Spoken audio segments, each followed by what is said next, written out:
Bonjour à toutes, bonjour à tous. Bienvenue sur ce plateau de la sagesse matinale. Ce matin, nous voulons partager avec vous sur un sujet ô combien important pour la jeunesse.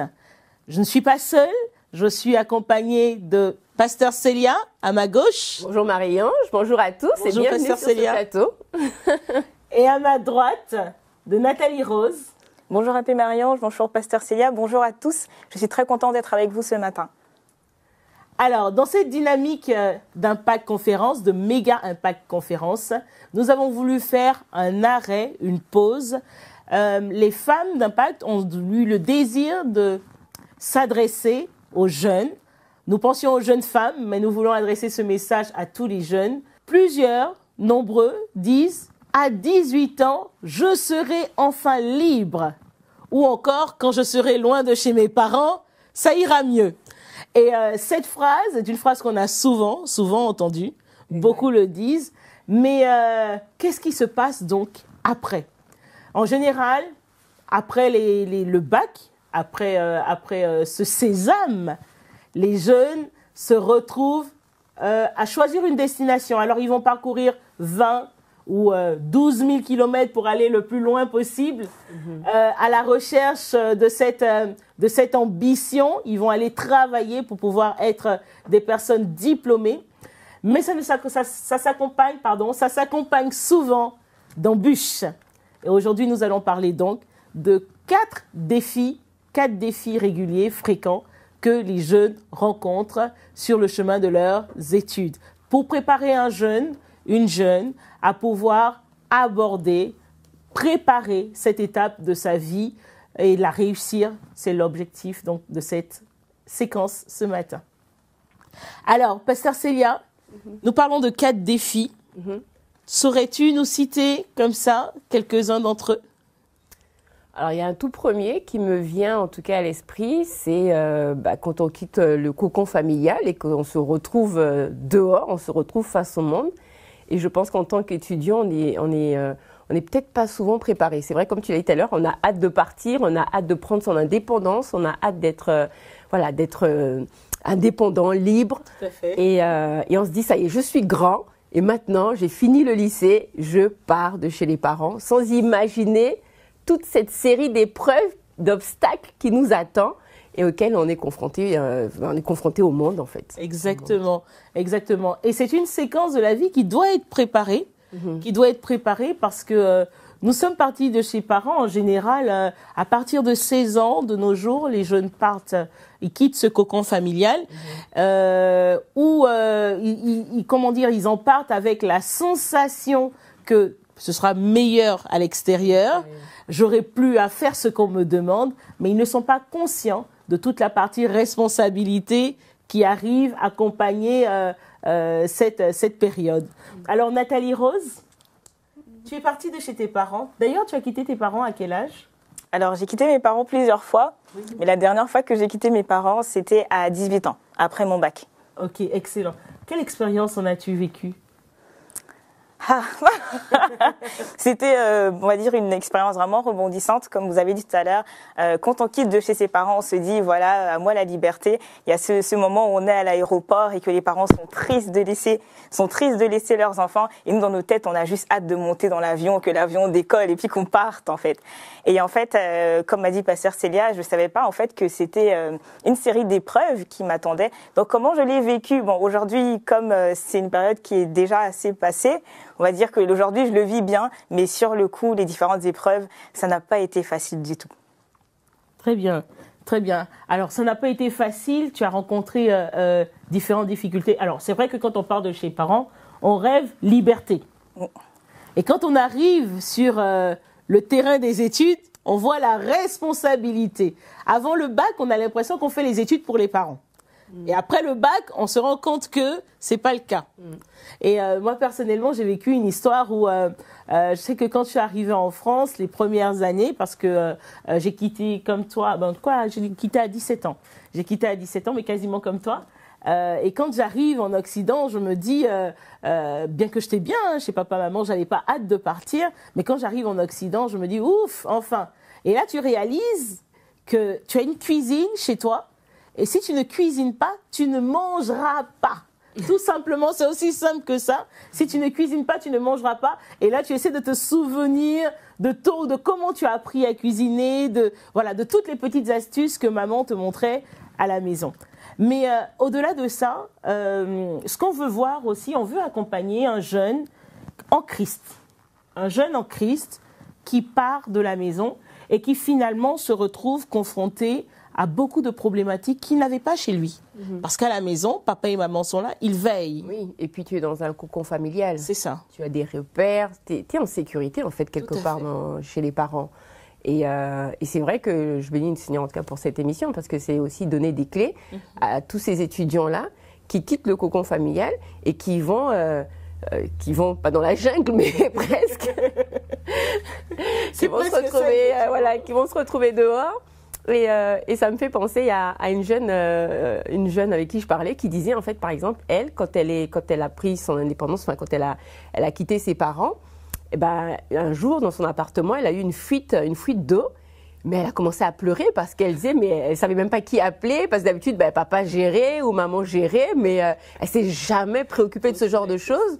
Donc juste ça, c'était devenu un gros problème en fait, tu vois, et on n'a pas idée. Et tout à l'heure, je discutais aussi avec Nathalie Rose qui m'expliquait alors peut-être que tu pourras en dire plus, quand elle a quitté ses parents, un jour elle allait faire les courses. Et puis, la première fois, elle a acheté que des bonbons. Des bonbons et des chocolats.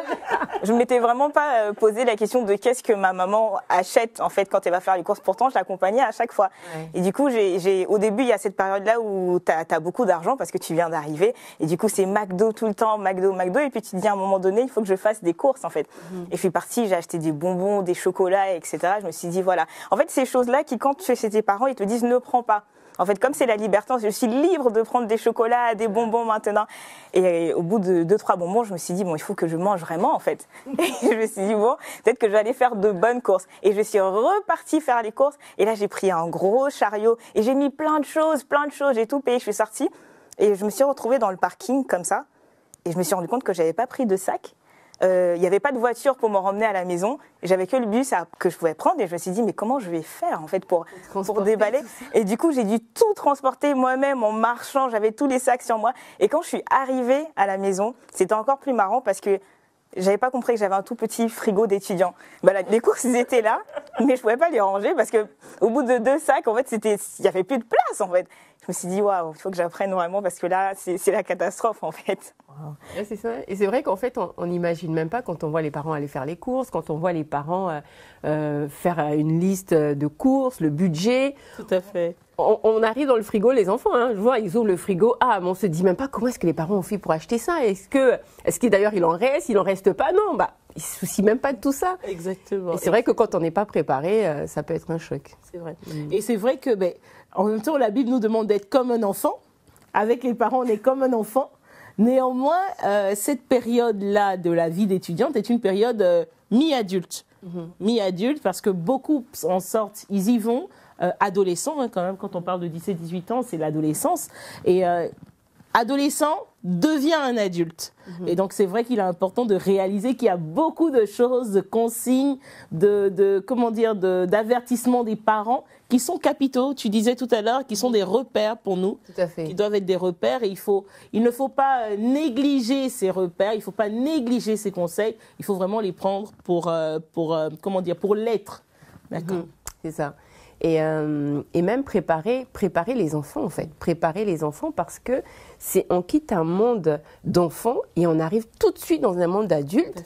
Et du coup, c'est un autre code en fait, c'est un autre code qui régit le monde adulte et c'est un monde dans lequel on arrive et on est complètement perdu parce que là, peut-être à la maison, c'était papa et maman qui nous réveillaient pour aller à l'école. Là, on se retrouve à devoir être conscient de ce que faut que je me gère en fait. Hier, c'était les parents qui me géraient, mais aujourd'hui, il faut que je me gère, il faut que je me réveille moi-même, il faut que je fasse un budget. Et quand peut-être que j'aille travailler pour pouvoir financer les études, des choses comme ça. Et sur ma fiche de paye, est-ce que je sais lire une fiche de paye? C'est des petites choses qui semblent simples, mais qui peuvent devenir un enfer quand l'enfant n'est pas préparé, en fait. Exactement.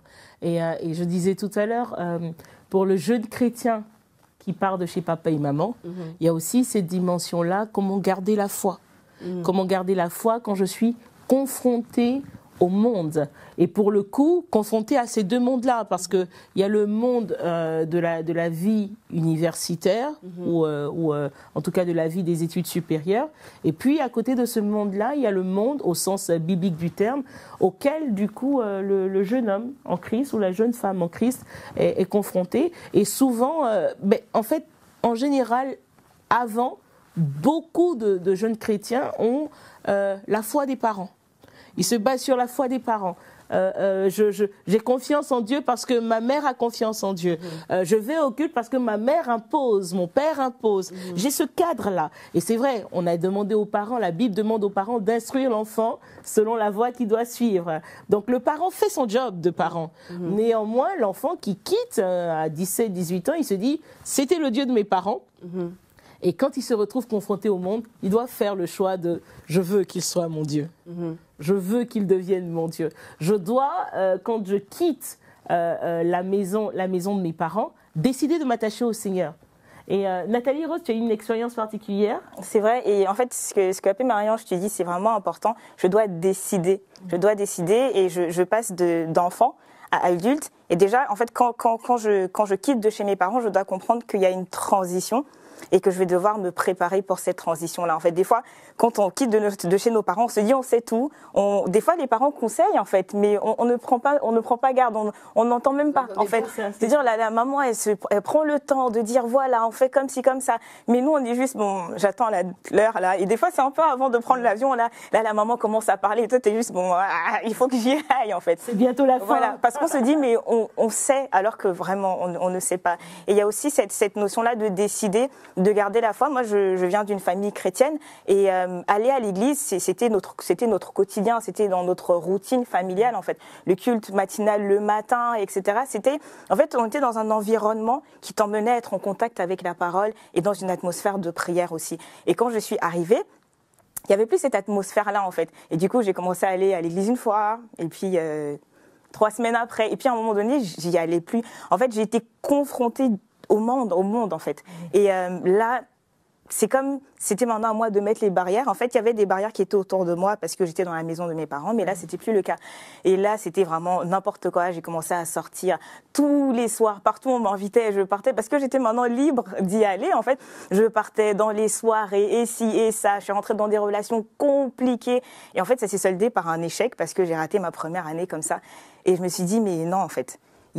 Chez mes parents, c'était pas comme ça. L'atmosphère dans laquelle j'ai grandi n'était pas aussi remplie de larmes, c'est là où on expérimente aussi son premier son premier chagrin d'amour. Son premier chagrin, voilà.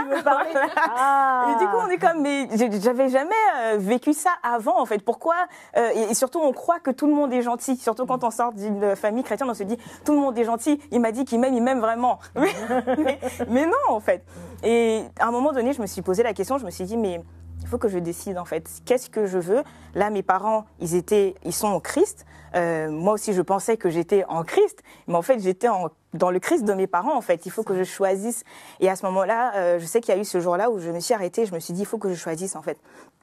Et j'ai fait la prière à Dieu et j'ai dit, Seigneur, permets-moi d'aller au culte tous les dimanches. Seigneur, je m'engage à aller 52 semaine sur 52 semaines au culte. Et peu importe où j'étais dans la France, et je me rappelle une fois j'étais allée visiter ma copine à Lille, et sa maman était étonnée, elle était comme, mais où est-ce que tu vas ce matin-là? J'ai dit, Tata, j'ai promis à Dieu que j'allais aller à l'église tous les dimanches. Et du coup, j'ai cherché sur Internet et j'ai trouvé une église et je suis partie et je me suis assise. Et c'était ma décision, en fait. J'avais décidé que tous les dimanches, j'irais, en fait. J'avais compris que c'était pas un acquis, que les choix de mes parents, au final, ils m'avaient instruit, mais c'était à moi de suivre, en fait. Et je me suis dit, non, Seigneur. Et là, j'ai repris avec Christ, j'ai continué à suivre, j'ai commencé à faire les formations, à aller à l'église fréquemment, etc. Et ça m'a permis aussi de, du coup, rencontrer d'autres chrétiens, avoir de nouvelles fréquentations et continuer cette marche-là avec Christ. En fait, elle n'est pas automatique, elle n'est pas évidente. C'est à nous de décider de faire ce pas-là, en fait. Excellent. Excellent. Et c'est vrai, moi j'aimerais m'arrêter quelques instants parce qu'on parle de confronter le monde. Qu'est-ce que le jeune qui sort de chez ses parents doit confronter? Tu as cité quelques éléments. Est-ce qu'on peut en donner encore d'autres? Parce que moi, je pense, par exemple, que dans le cocon familial, il y a une rigueur, il y a une discipline. Et je sais pas pour vous, mais quand moi je suis arrivée la première année, j'étais choquée de voir qu'au réveil, à 5 heures du matin, il faisait nuit et il faisait très froid. Et il y avait la couette. donc là, si la discipline n'est pas acquise, on paresse. On se dit le premier jour, c'est pas grave. Je peux rester. D'ailleurs, ils n'en sauront pas grand-chose, voyez. Mais voilà, il y a des pièges comme ça. Je ne sais pas si vous en avez d'autres. Il y a aussi la tentation de ne pas aller en cours, en fait, de sécher littéralement. De sécher littéralement les cours et se dire je prendrai chez mon ami ou c'est qu'un cours en amphi, donc c'est pas grave, je vais pas aller, j'irai au TD, etc. Et en fait, c'est des petites séductions comme ça qui font que au fur et à mesure, on ne se rend pas compte, mais au fur et à mesure, on avance et on est en train de rater son année, en fait. C'est-à-dire, c'est des petits choix comme ça, on se dit, bon, maintenant, je vais faire un peu comme je veux, aujourd'hui, j'y vais pas, demain, j'y vais, on va prendre les notes du collègue qui, lui aussi, n'a pas très bien noté parce qu'il était fatigué, parce qu'il est sorti la veille. Et en fait, on se retrouve, en fait, dans un tourbillon où on est en train de glisser au fur et à mesure et à la fin, on n'a pas eu son année, on se dit, mais comment j'ai fait pour rater mon année, en fait? C'est ça. Et tu parles aussi des sorties. Les sorties, parce que à la maison, c'est... À la maison, on ne peut pas sortir. Non, tu peux pas. En tout cas, dans certaines maisons, on ne peut pas sortir. Dans certaines maisons, on ne peut pas sortir. Et c'est vrai que, en tout cas, quand on a grandi dans ce cocon familial chrétien, voilà, on ne va pas en boîte de nuit. Il y a des choses qu'on ne fait pas parce que ça ne fait pas partie de nos valeurs.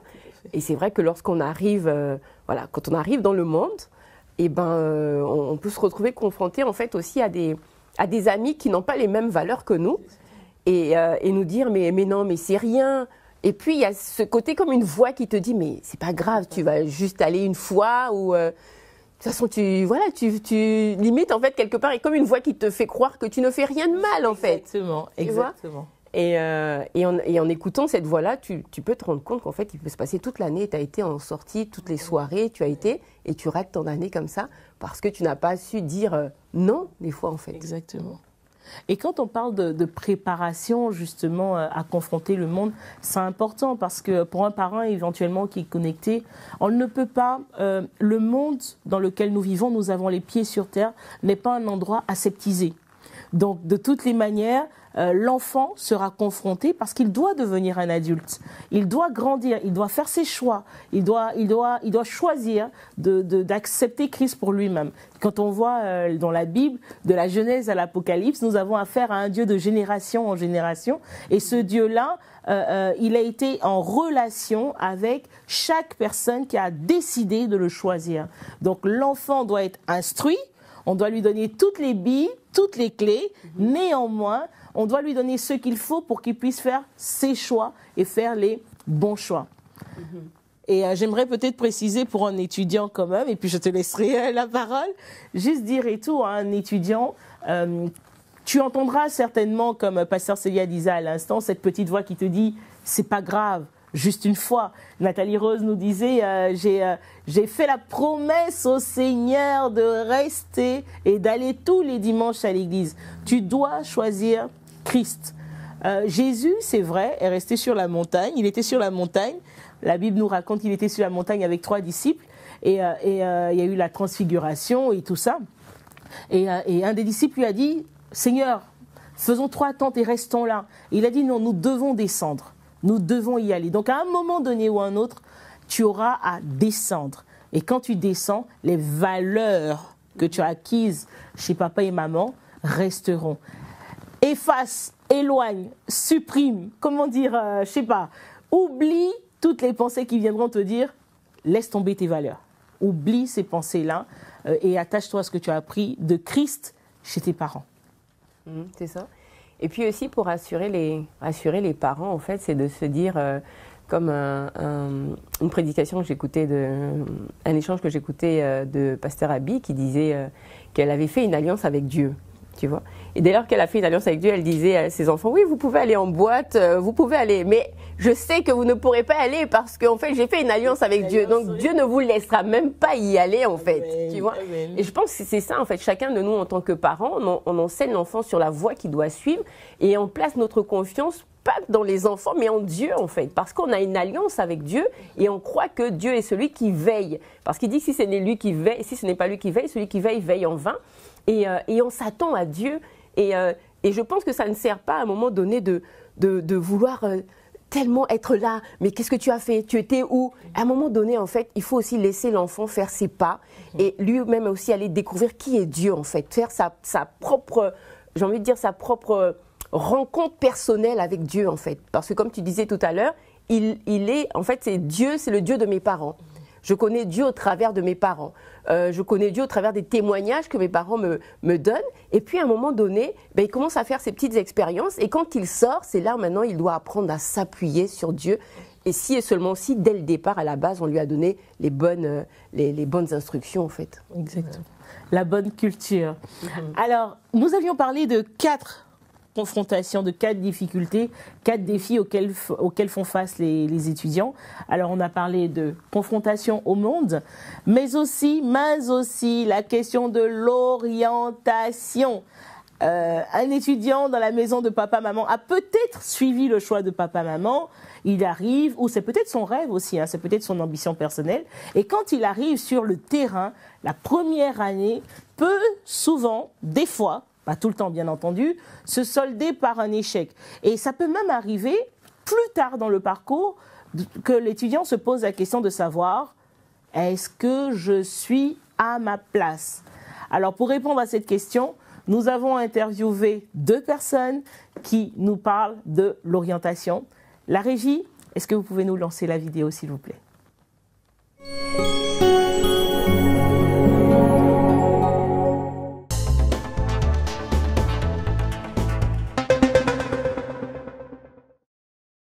Bonjour, moi c'est Sarah, kinésithérapeute de profession et je vais partager avec vous mon long parcours du combattant pour arriver jusqu'à kiné. Je m'appelle Arlette et je travaille dans le domaine de l'insertion professionnelle depuis déjà plusieurs années et dans le cadre de mes fonctions, j'accompagne les personnes dans l'élaboration de leurs projets professionnels. Alors pas du tout, je n'ai pas du tout trouvé aisément ma voie. Ça a été très difficile pour moi d'arriver jusque ce métier. Il faut savoir que je suis issue d'une voie un peu scientifique, donc un peu naturellement, je me suis orientée vers la médecine, sans trop savoir vraiment ce que je voulais faire de ma vie. Et malheureusement pour moi, ça s'est soldé par un double échec, à la suite duquel je n'ai pas du tout su comment rebondir face à ça. Et donc, je me suis totalement perdue à ne pas savoir ce que je voulais faire de ma vie. Et je sentais non seulement la déception un peu de mon environnement, et aussi une pression parce qu'ils se disaient, mais qu'est-ce qu'elle fait de sa vie? Comment est-ce qu'elle va s'en sortir? Où est-ce qu'elle va aller? Et donc, une sorte je me sentais un peu seule à essayer de chercher une voie professionnelle sans trop savoir ce que je voulais réellement faire de ma vie. Alors, pour sortir un peu de ce gouffre-là, on va dire que je m'oriente vers une voie diététique, où j'essaye tant bien que mal de réussir ces études, à la suite desquelles je me dis mais il n'y a aucune issue professionnelle, ça ne va absolument pas me permettre de travailler, donc il faut que je trouve une autre solution. Ma stratégie sur le moment, c'était de me spécialiser dans l'agroalimentaire et de pouvoir essayer de trouver une autre issue, une autre échappatoire devant cette voie professionnelle vers laquelle je m'orientais. On m'a proposé un poste de responsable de magasin dans une enseigne agroalimentaire. Autant vous dire que j'avais aucune expérience et que j'étais pas du tout qualifiée en fait pour ce poste-là. Et je me retrouvais des fois dans ma voiture à me dire mais comment est-ce que je vais m'en sortir? À la même période, du moins dans cette même recherche de quête professionnelle, je perds mon père. Et en même temps, je rencontre le Saint-Esprit, donc je découvre une nouvelle foi avec le Seigneur, où je commence à marcher totalement dans une nouveauté de vie. À cette même période, le Seigneur permet que l'entreprise m'appelle pour revoir mon contrat à la baisse, chose que je refuse totalement. Et donc, ça se solde par une rupture de contrat. il s'avère que ce même jour, il y avait un séminaire à l'église et le pasteur Carambéry lance un appel pour toutes les personnes qui se sont fait virer ou toutes les personnes qui sont au chômage. Je rentre chez moi et là, je sens un courage, une audace de me dire, c'est bon, j'arrête, je recommence et je quitte. Je quitte cet endroit familial qui me fait peur, hein, parce que voilà, je ne veux pas de mauvaises nouvelles. Je prends le courage à deux mains de tout recommencer. Et en plus, je pars en Belgique, je quitte vraiment et je recommence. Et il s'avère que chaque fois que je vais pour faire les démarches, je me rends compte que je suis à 2 jours de déposer tel dossier, 3 jours de déposer tel autre dossier. Donc c'est vraiment quelque chose où je me dis non, là, le Seigneur il est vraiment avec moi, c'est particulier. Et je choisis l'école la plus proche de l'église de Bruxelles. Donc de là, s'en est sorti un grand parcours scolaire en Belgique en kinésithérapie. J'avais pas du tout les moyens, je n'étais pas du tout préparée pour le faire, que ce soit mentalement, financièrement. J'avais juste la foi. Ça n'a pas manqué. Le Seigneur a permis que des personnes se mobilisent d'elles-mêmes pour me dire je vais t'accompagner à hauteur de temps par mois. Me connaissant, je savais que moi, je ne pouvais pas faire partie de ces étudiants qui travaillent à côté et derrière, ils révisent, etc. Je sais que je n'avais pas ce courage-là. Je m'étais dit, je n'avais pas cette niaque-là de le faire. Et donc, je disais au Seigneur, mais je ne peux pas travailler, servir et puis étudier. C'est quelque chose, c'est trop dur pour moi. Je vais te servir et tu vas prendre soin de moi. Je vais te donner du temps et tu vas me donner du temps. Je vais te donner mes talents et tu vas augmenter mes talents dans ce domaine de kinésithérapie. Au même moment, à l'école, j'ai des personnes qui viennent et qui me disent « Tiens Sarah, tel cours, je ne sais pas si tu l'as déjà travaillé, mais voilà, je l'ai décortiqué. J'ai travaillé, j'ai regardé toutes les questions qui pouvaient éventuellement tomber. Si jamais tu veux réviser, tiens, ça va te faire gagner du temps. » Et ça n'a pas manqué. J'ai été accompagnée comme ça pendant les 4 années d'études. Et le Seigneur a vraiment conduit chacun de mes pas. Et je comprenais que je n'avais pas d'autre choix que de réussir. C'était forcé. Le Seigneur a provoqué ma réussite.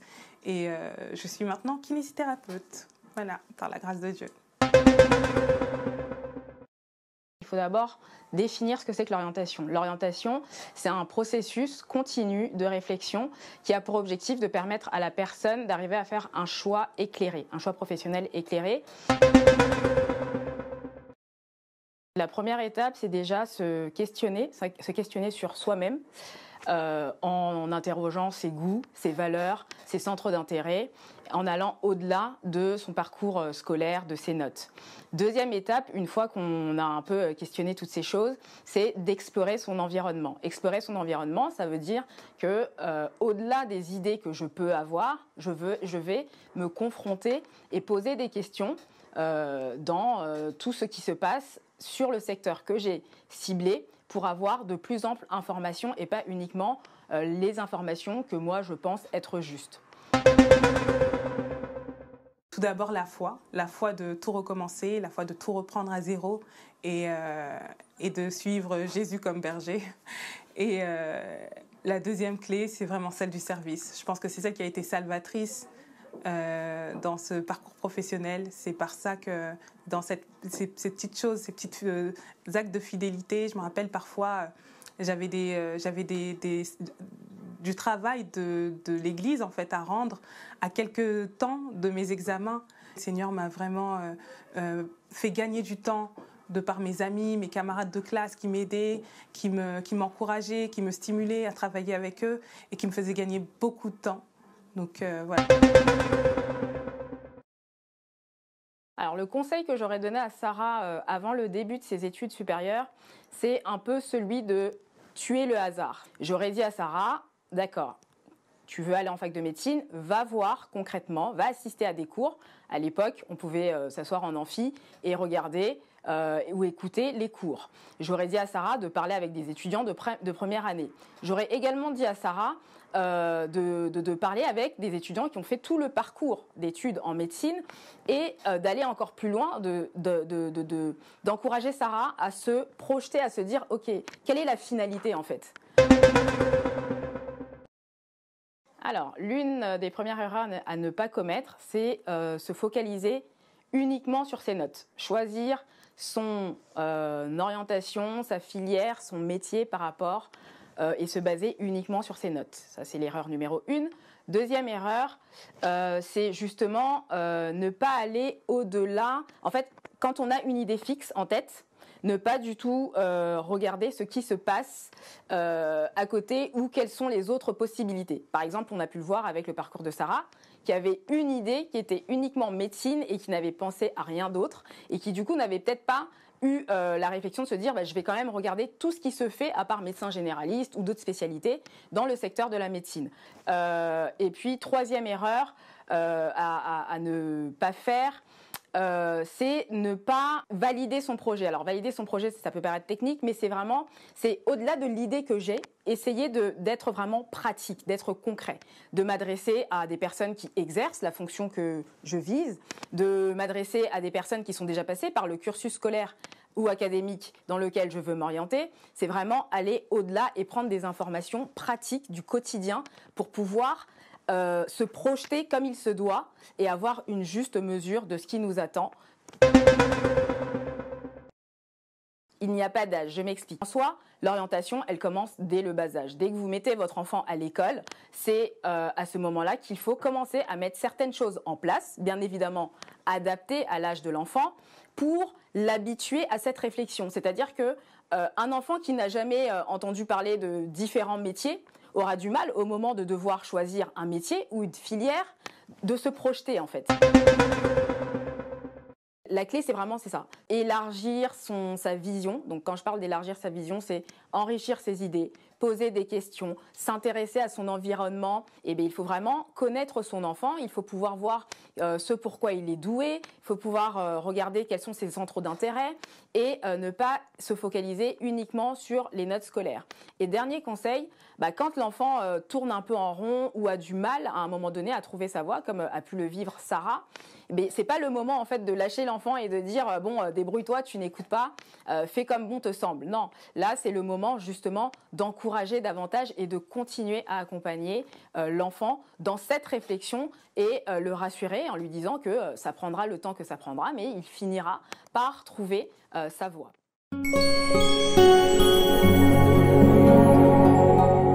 Waouh, waouh, waouh, waouh, waouh. Que de clés, que de conseils pratiques pour un étudiant, pour un parent.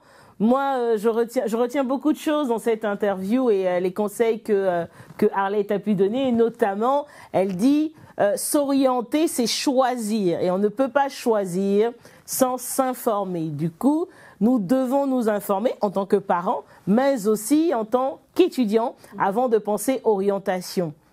Elle a parlé aussi, je réalise, de la place importante des parents.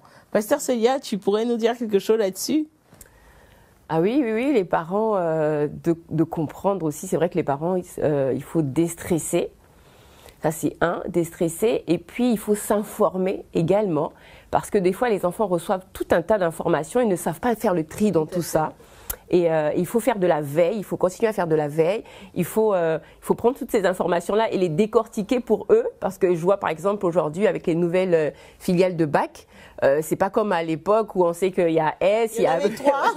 C'était vite fait. Il y en avait 3, le choix était vite fait. Oui, alors que maintenant, ça paraît compliqué. Moi personnellement, j'ai dû vraiment aller m'informer, aller regarder sur le site de l'Éducation nationale, le gouvernement, tout ça, aller lire pour essayer de vraiment, parce que je voyais que mon fils aussi était perdu pour faire le choix, mais quelles sont les matières que tu prends, quelles sont les matières que tu laisses, donc tout ça, quand l'enfant sait déjà ce qu'il veut faire, c'est super, mais quand l'enfant ne sait pas ce qu'il peut faire, ça peut vraiment devenir une étape compliquée. Donc je pense que les parents, à ce moment-là, c'est vraiment faire de la veille, s'intéresser, aller au lycée, aller aux réunions d'information, envoyer l'enfant au CIO. Mais voilà, et je pense qu'il faut accompagner l'enfant, en tout cas dans cette étape de choix, pour pouvoir l'aider à s'orienter en fait. Exactement. Alors moi, ça me fait sourire ce que tu dis, parce que mes enfants sont beaucoup plus jeunes et je réalise combien le système éducatif nécessite que le parent lui-même s'ajuste énormément. Je me souviens, mon fils, il arrive au CP et il apprend à lire, tout simplement lire.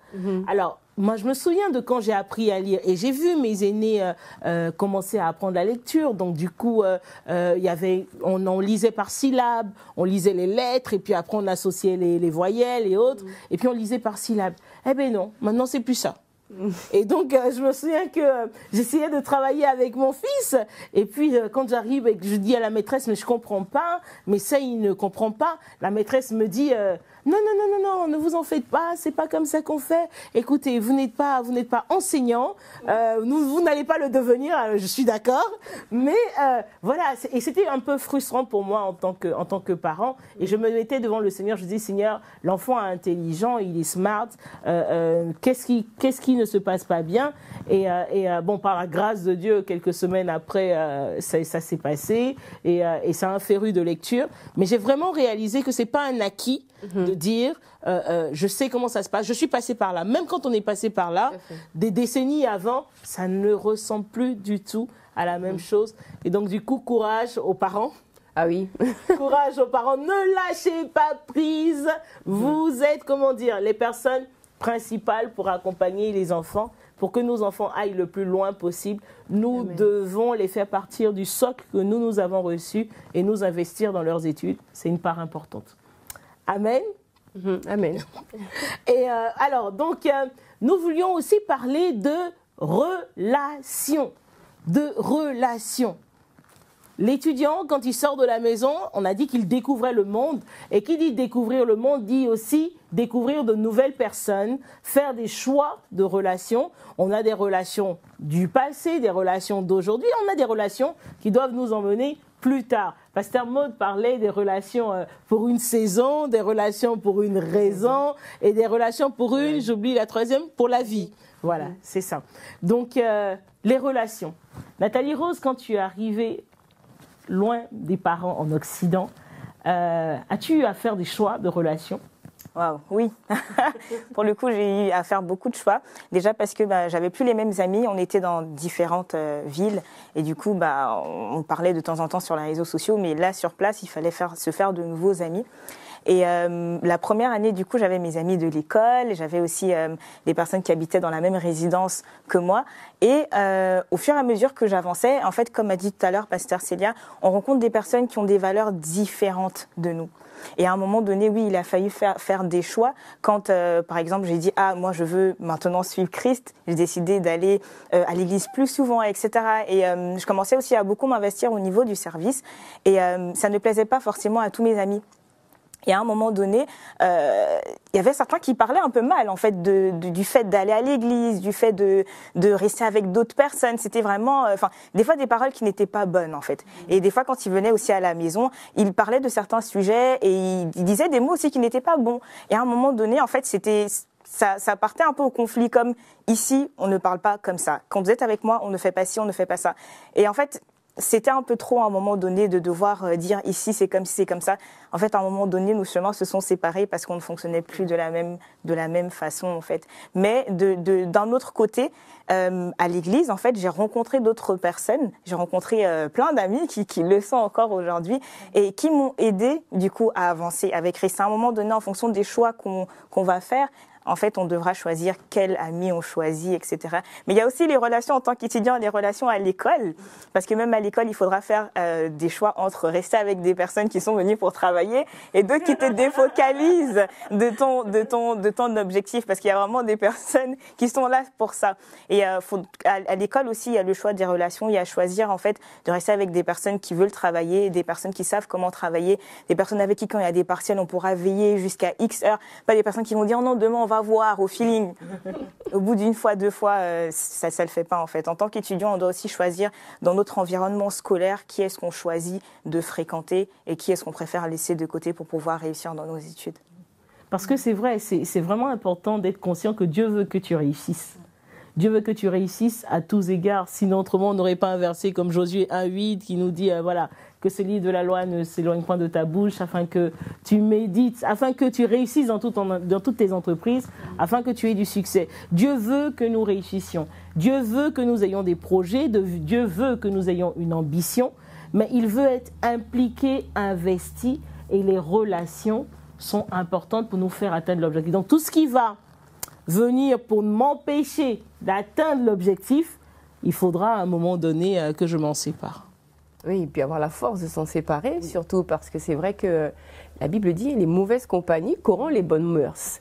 Donc c'est c'est arriver à discerner à un moment que ces compagnies-là, ces amis-là ne m'emmènent pas en fait vers la réussite. Comme tu disais tout à l'heure, il y a des amis qui, au lieu de préparer les partiels, vont se dire bon, allez, on verra demain au feeling ou allez, sur toutes les leçons, on va essayer d'en choisir une et en espérant que ce soit celle-là. Voilà, tu vois. Ou les amis qui vont dire oui, ce soir, il y a une soirée, on va aller à la soirée et demain, on verra, demain est un autre jour. Donc c'est à un moment donné, je pense que l'enfant, en fonction de l'instruction qu'il a reçue de ses parents, de savoir discerner cette relation-là, elle m'emmène quelque part ou celle-là, elle ne m'emmène nulle part en fait, et de faire le choix.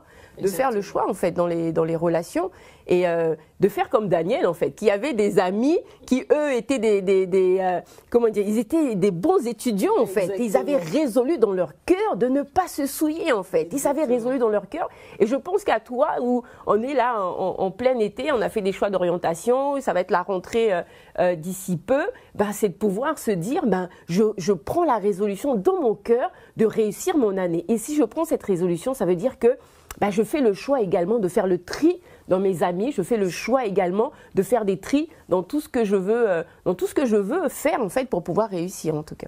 Pasteur Célia, c'est important de parler de décision parce que des fois, quand on a des mauvaises fréquentations au début de nos études, on a l'impression en fait que si on s'en sépare, on n'aura plus jamais d'amis. Et du coup, on essaye de se compromettre et se dire bon, si j'allais tous les soirs, je vais aller 2 soirs. Comme ça, ils vont pas comment dire, voilà, ils vont pas m'exclure, etc. Mais c'est important de décider et surtout de faire confiance à Dieu, de se dire, je décide de m'en séparer parce que j'ai choisi Christ et il prendra soin de moi et il me donnera d'autres amis. Et je me rappelle que quand j'ai eu à faire cette décision-là, j'étais dans un groupe d'amis qui était vraiment bizarre. Et à un moment donné, il a fallu s'en séparer.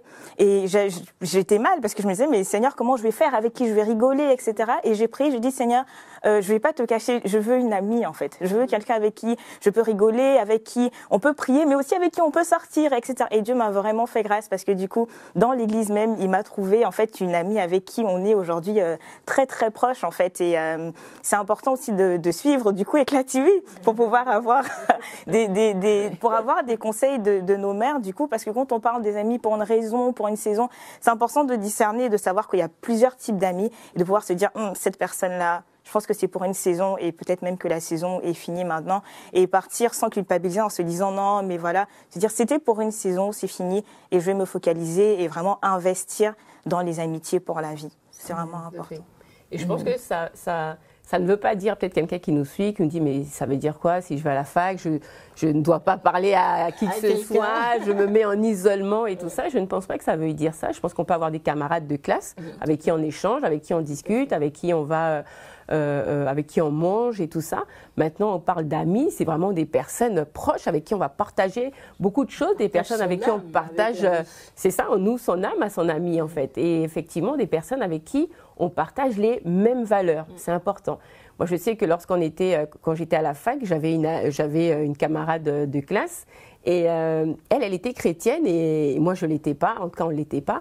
Et c'est vrai qu'à l'amphithéâtre, alors on se moquait, on disait mais ton Dieu, mais sa foi m'avait marquée parce qu'elle était ferme dans sa foi en fait. C'est-à-dire que vraiment quand on se mettait à se moquer ou à vraiment en plein auditorium par exemple, elle était ferme dans sa foi en fait. Mais ça m'avait vraiment marqué en fait ce côté-là où elle était déterminée, elle avait la foi. Que vous m'aimiez ou que vous m'aimiez pas, c'est pas mon problème. J'ai choisi Jésus, je l'affiche et peu importe que vous m'aimiez ou que vous m'aimiez pas en fait. Ça m'avait vraiment marqué. Hein. Je l'ai retrouvé plus tard à l'église. Ça me fait penser à un petit témoignage que j'ai eu par rapport aux relations. À un moment donné, en fait, à l'école, j'avais l'impression que personne n'était chrétien. Et du coup, je voulais bien être chrétienne à l'école, mais voilà. Et je voulais aussi avoir des personnes avec qui prier, avec qui partager des challenges que j'avais à l'école. Et j'avais fait cette prière-là à Dieu. J'avais dit, Seigneur, vraiment, révèle-moi les personnes qui croient en toi, qui te suivent, qui te craignent dans l'école. Et je veux vraiment avoir des amis aussi chrétiens à l'école. Je me disais, Seigneur, c'est possible, en fait. On n'est pas... obligé d'avoir que des amis non chrétiens avec qui on essaye de dealer. Et je me rappelle une fois, j'étais en cours et j'étais en train de faire une bannière pour l'église et la personne qui était juste à côté de moi me dit mais qu'est-ce que tu fais et tout. Je dis non, c'est une bannière pour l'église et tout ça machin. Et puis elle me dit mais comment ça à l'église? Je lui dis oui, mais il dit mais où? À Rouen. Et puis je me suis dit mais qu'est-ce qu'elle me fait là? Elle dit mais ça fait longtemps que je cherche une église et que je veux aller à l'église. Mais elle était indienne, c'était une indienne. Et puis elle dit mais je lui dis mais comment ça? Elle dit mais tu es chrétienne? Je lui dis oui. Et du coup elle était tellement surexcitée. Et du coup le dimanche on est allé à l'église ensemble. Elle était heureuse. Elle disait mais en fait elle m'a raconté son témoignage. Et en fait on est restés ensemble tout au long de l'année. Et on a pu se challenger. Il y avait des temps en fait où pendant le midi on priait ensemble pour les notes, etc. On a eu beaucoup de témoignages en fait en dernière année ensemble et le Seigneur m'a vraiment révélé cette personne-là avec qui on s'est vraiment liés d'amitié en fait. Je pense qu'il faut oser en fait, hein. Il faut pas cacher sa foi et je pense que comme Dieu dit, celui qui m'honore, je l'honorerai. Et moi j'étais surprise de voir mon fils au lycée par exemple, un jour il revient et puis il dit maman tel copain a accepté le Seigneur. Je dis bon mais comment ça? Non mais je lui ai parlé du Seigneur et je lui ai dit est-ce que tu veux accepter Jésus? Il m'a dit oui. Je dis, ah bon, mais t'as fait ça où? On a fait ça dans un coin de l'école. Ok. Et quelques jours après, il revient encore. Et un autre aussi a donné sa vie au Seigneur. Et un autre. Ah oui, mais vraiment. Partout où il est. Je dis, waouh, Seigneur, vraiment, que je bénissais le Seigneur, en fait. Et je me dis, mais c'est vrai que des fois, on n'ose pas. Et j'étais surprise parce que c'est vraiment pas celui que j'aurais dit qui aurait osé faire ça. Mais en fait, non, il a osé. Et puis, en fait, je vois qu'il parle du Seigneur. Il y a d'autres copains qui lui disent, mais comment est-ce que je fais pour grandir dans ma foi? Et puis, il donne des conseils, il les accompagne dans leur marche. Je dis, inscris-les au PCNC corporate et tout ça. Et c'est vrai qu'en fait, souvent, on n'ose pas et on a honte de s'afficher. On se dit, mais qu'est-ce que les autres vont penser? Mais en fait, n'aie pas honte, en fait, parce que n'aie pas honte de Jésus, parce que c'est le meilleur choix que tu puisses faire.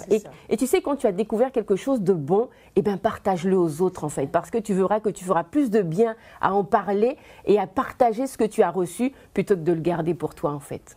Et juste, personnellement, je me souviens quand j'étais adolescente, quand j'ai accepté le Seigneur Jésus, j'entendais ma mère qui me disait oh, quelle grâce vous avez, quelle chance vous avez. Alors elle utilisait encore le mot chance, mais ok, quelqu'un me comprend.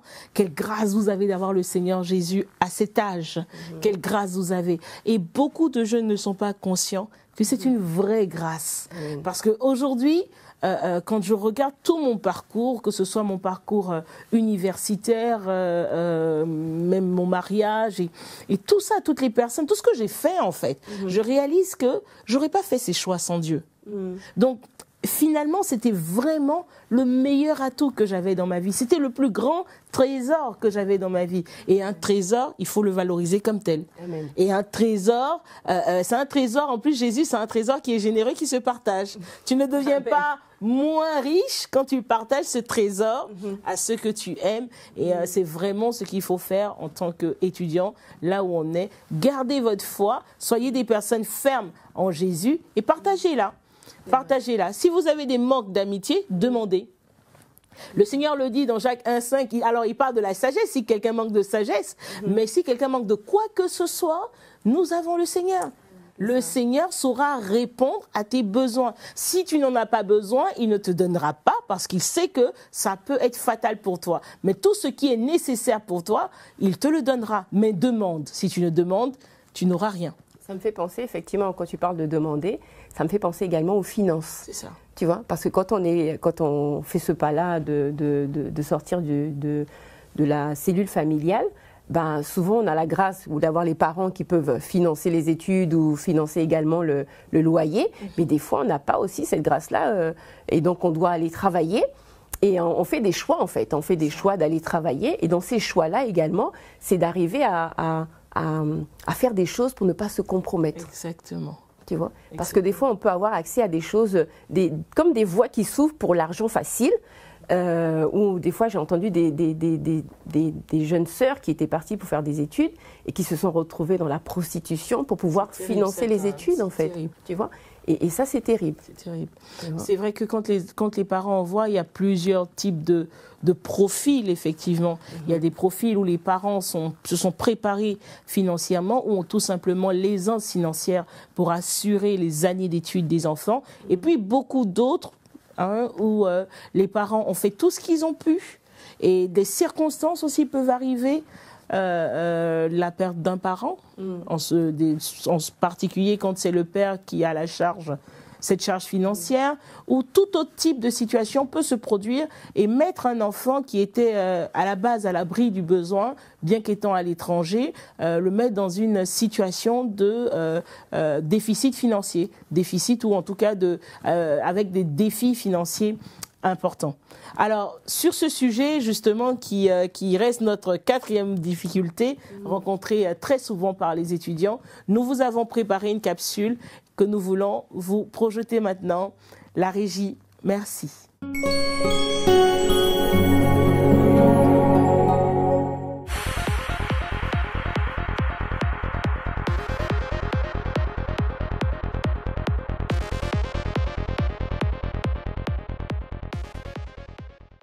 La question des finances est majeure pour l'étudiant et son entourage proche.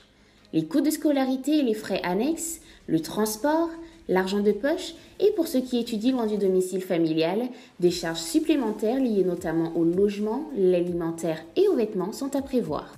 Comment dans le monde les étudiants font face à ce défi récurrent ? Il est bon de relever avant tout que le coût des études est très variable en fonction du pays. Dans le monde anglophone, public ou privé, les droits d'inscription universitaire peuvent osciller entre 10 000 $ et 30 000 $. Quand dans le monde francophone, en France notamment, ces mêmes droits dans le public sont financés majoritairement par l'État et rendent l'accès aux universités publiques plus facile. En Afrique, la configuration démographique fait de l'éducation un enjeu majeur. La jeunesse africaine représente 77% environ de la population du continent. Avec 200 millions d'habitants âgés de 15 à 24 ans, l'Afrique a la population la plus jeune au monde. En 2017, elle comptait 9 millions d'étudiants avec une prévision de 20 millions en 2030. Les écarts sont aussi différents. Les enjeux d'infrastructure, en particulier dans les pays francophones, font des études à l'étranger une pratique courante et habituelle. Par exemple, 400 000 subsahariennes ont traversé une frontière pour étudier en 2017. D'autre part, les dépenses en termes d'éducation ont dépassé 16,9% depuis 2015, ce qui a valu à l'Afrique subsaharienne la place de la 2e région au monde en termes de proportion des dépenses en éducation dans les dépenses publiques nationales. Ajoutez à cela, en Afrique, 7 à 8% des élèves accèdent à l'enseignement supérieur. Découvrons ensemble d'autres chiffres clés. 22,7% des étudiants déclarent avoir été confrontés à d'importantes difficultés financières pendant l'année.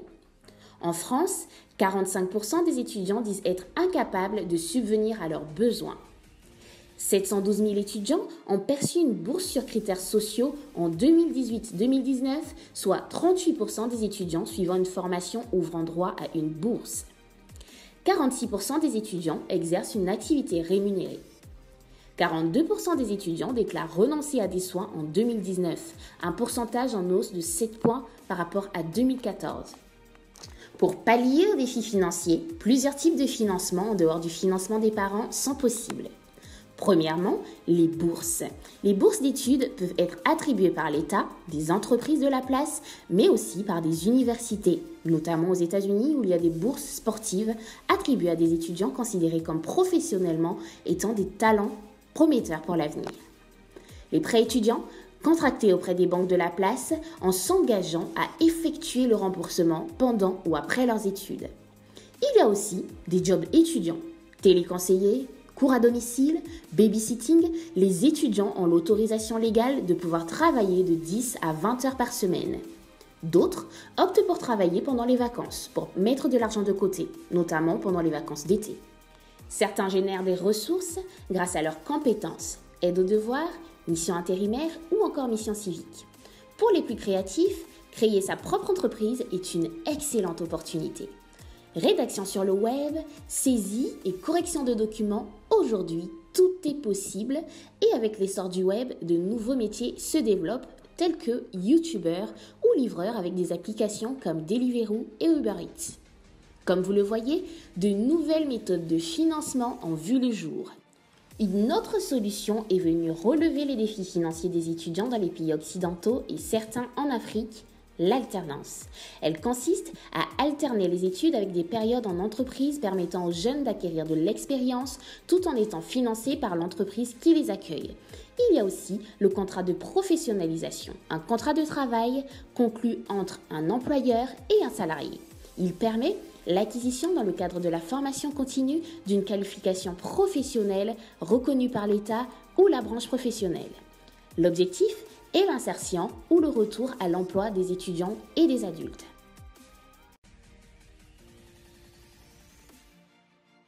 Il y a donc plusieurs alternatives qui s'offrent à l'étudiant pour financer ses études et son quotidien. Il faudra garder à l'esprit aussi que le Père, celui qui pourvoit, a en réserve de nombreuses bénédictions pour ses enfants. Il dit dans sa parole « Ne vous inquiétez pas pour votre vie de ce que vous mangerez, ni pour votre corps de quoi vous serez vêtus. » Matthieu 6, 25. Si vous traversez des situations financièrement difficiles, avant tout, ayez foi en Dieu et travaillez.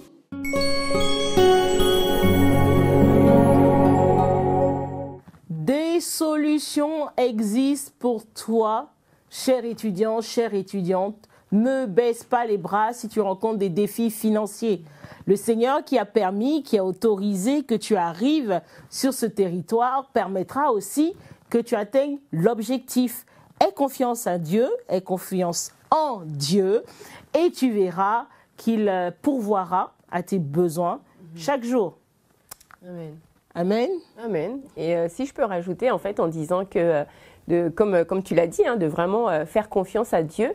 Et ça me fait penser un peu à l'histoire de Daniel et de Joseph qui ont prospéré sur des terres étrangères grâce à leur fidélité à Dieu. Donc, dès lors que tu sors de chez les parents, tu es sur une terre étrangère et crois en Dieu, fais confiance en Dieu et tu verras que Dieu t'honorera et permettra que tu aies du succès dans toutes tes entreprises. Vraiment. Excellent. Il ouvrira pour toi des portes. Amen. Alors, Nathalie Rose, Pasteur Célia, nous voici en train d'arriver tranquillement à la fin de cette émission. J'aimerais vous poser 2 questions. La première, qu'auriez-vous savoir avant de devenir étudiante? Alors, ce que j'aurais aimé savoir, c'est que je rentrais en fait dans une saison remplie de rebondissements. Ça, j'aurais bien, parce que je rentrais un peu toute, voilà, comme si ça devait être facile. Comme une fleur. Voilà, comme une fleur. Voilà. Mais en fait, j'aurais aimé savoir que ce serait en fait une saison remplie de rebondissements. Wow. Et Sœur Célia? Alors, il y a beaucoup de choses, Il y a beaucoup de choses que j'aurais aimé savoir. Et si je pouvais faire le tri dans tout ça, j'aurais dit, ce que j'aurais voulu savoir, c'est que le monde des adultes n'est pas le monde des enfants, en fait. Ça, et aussi connaître les différents types d'intelligence, en fait. Parce que je pense que souvent, on est enseigné sur une voie. Si ce n'est pas cette voie-là, et ben on a l'impression qu'on a raté notre vie, alors que pas du tout, en fait. Il n'y a rien de pire pour quelqu'un de se croire non intelligent alors qu'il l'est. C'est ça, exactement, exactement. Ouais. Et ce n'est pas parce que je n'ai pas pris une filiale générale que je suis moins bon ou moins fort que celui qui a pris une autre filiale, en fait. Tu vois. Donc, vraiment... de croire en ses rêves, et d'oser rêver, surtout, oser rêver. Voilà. Et mon deuxième point, c'est qu'aimeriez-vous donner comme conseil aujourd'hui, après tout ce parcours, ce long parcours, qu'aimeriez-vous donner en conseil aujourd'hui à quelqu'un qui va engager cette voie? Sa vie étudiante, le conseil que je donnerais, c'est d'essayer de donner de la saveur à ces années. Parce que c'est vrai qu'on a parlé de tous les défis, etc., qu'on a quand on est étudiant. Mais il y a aussi, en fait, cette opportunité-là de faire que ces années-là comptent. C'est-à-dire que lorsque tu quittes de chez tes parents, tu peux décider d'aller dans ton église locale et servir, en fait. En fait, utilise le temps que tu as en tant qu'étudiant, en fait, pour tout donner. En fait, tu es jeune, tu es dynamique, tu as plein de force en toi. En fait, utilise ça pour servir dans ton église, développe ton église, fais en sorte, en fait, que ton église aille à un autre niveau. Pour moi, c'est le meilleur moment, en fait, de servir. N'attends pas de finir tes études. Ne te dis pas aussi que tu n'as pas de temps parce que tu dois travailler. Utilise ces années-là, en fait, pour expérimenter Dieu, pour vivre des miracles avec le Seigneur et surtout pour le servir. Ça, je trouverais dommage, en fait, un étudiant qui aille à l'étranger et qui ne prenne pas ces années-là aussi pour découvrir c'est quoi servir Dieu. Pour moi, c'est vraiment ce conseil-là que je donnerais. Excellent. Amen. Pasteur Célia, un conseil à un parent J'avais un conseil pour les enfants. Ok, ben on y va pour les deux Non, alors. pour les parents, qu'est-ce que je dirais à un parent? Aux parents, je dirais d'apprendre à faire confiance aux enfants et les préparer surtout, les préparer. Je pense que de toute façon, on ne sera jamais complètement prêt et puis je pense qu'il ne faut pas attendre que tous les feux soient verts pour sortir, mais en tout cas les préparer et faire asseoir la parole dans leur cœur avant qu'ils ne soient jetés au dehors. Et puis peut-être à un jeune, je dirais, ne méprise pas les conseils de tes parents car ils sont précieux. Ils seront pour toi des bons repères là où tu seras, vraiment, sur cette terre étrangère. Voilà. Wow. Pour finir, moi j'ai reçu comme conseil de mon père, toutes les années où il me préparait à venir sur le champ des études, il me disait les années universitaires, ce sont les meilleures années d'une vie. Donc tu t'apprêtes à aborder les années les plus fleurissantes, les plus, ce sont des terrains d'opportunité. Si tant est que tu sais t'entourer des bonnes personnes, que tu sais faire les bons choix, que tu sais t'attacher à quelque chose de solide, t'attacher à Dieu notamment, comme une personne qui décide d'être plantée, de grandir de façon ferme. Si tu fais ces choix, tu vivras les meilleures années de ta vie. Alors, il y en aura des plus belles aussi après. On en sort, on n'est pas forcément nostalgique, mais voilà, c'est une très très belle saison, une saison de potentiel énorme. Donc, fais tout ce qu'il faut pour pouvoir bien vivre tes années universitaires. C'est la fin. Oui. Un mot? Quelque chose à dire avant que nous je pense qu'en fait, on a dit beaucoup de choses. Et ça me fait penser alors le premier verset qu'on a donné au départ, instruit l'enfant sur la voie qu'il doit suivre et quand il sera grand, il ne s'en détournera pas. Et je pense que c'est la voie sur laquelle on instruit l'enfant, en tout cas, c'est Jésus. Et quand on arrive et quand on sort du milieu familial, en fait, Jésus devient cette lumière qui nous guide, en tout cas, là où on va. Donc s'accrocher au Seigneur Jésus et de ne pas lâcher. Lâche tout ce que tu veux, mais le Seigneur Jésus ne lâche pas parce qu'il sera la lampe à tes pieds. C'est celui-là qui te conduira vers les sentiers de la justice. Amen. Nathalie Rose, le mot de la fin? Dans la même lancée que le pasteur Célia, en fait, dans tes études, dans ta vie étudiante, choisis Christ. Dans tous les choix, choisis celui de Dieu. C'est vrai que pasteur Célia parlait des deux voix qu'on entend souvent.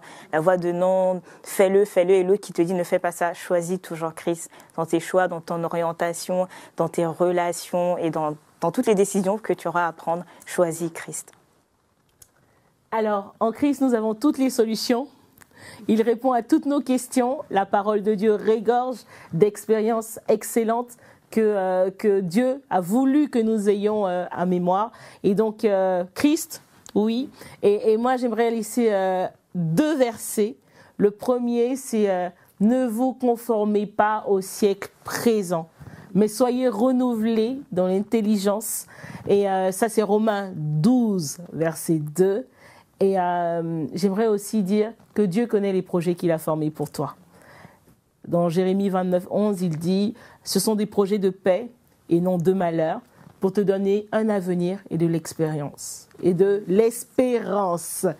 Donc, Dieu connaît les projets qu'il a formés pour toi. Si tu t'attaches à lui, tu rentreras exactement là où il veut. Et ce sont des projets de paix et tu seras heureux. Merci de nous avoir suivis, chères toutes, chers tous.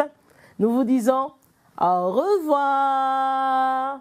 Restez connectés à la sagesse matinale. Amen. Et aux émissions Éclat TV tous les après-midi. Que le Seigneur vous bénisse. Au revoir.